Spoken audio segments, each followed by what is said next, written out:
guys, my name is Una Bradley, and tonight I'm going to be talking to you about the genetic inheritance patterns of ball pythons or Python regis snakes.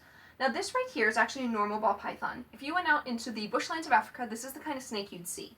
They've got very jet black kind of a base and chocolate brown on these little swirls that we call alien heads in the industry.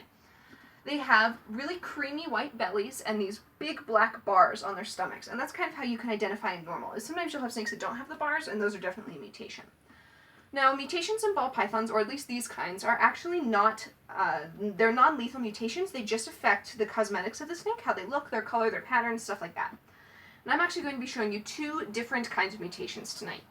So the first one I've got is what we call a dominant mutation. This is what we call a spider.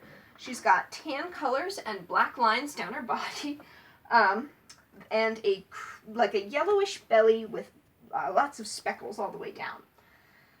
This snake would not be able to survive in the wild just because of the patterning. It's very unusual. They're pretty easy to spot. But of course, here in captivity, they're safe when they don't have any predators.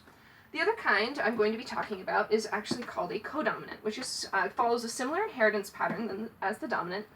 But this is what we call citrus pastel, and he has these very interesting yellow marks all down his body, contrasted with the dark black.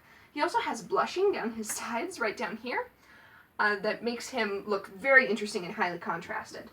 Now, one of the most interesting things about ball python genetics is that you can actually have two different mutations in the same body. So this is what we call a kingpin ball python, and she has two different mutated genes. One of them is called a pinstripe, and the other is called a lesser.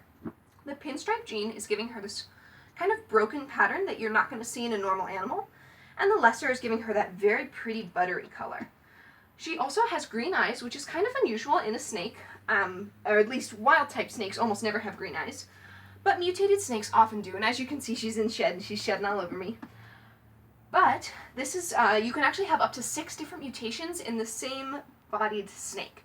And you can have all different kinds. They each function separately from each other.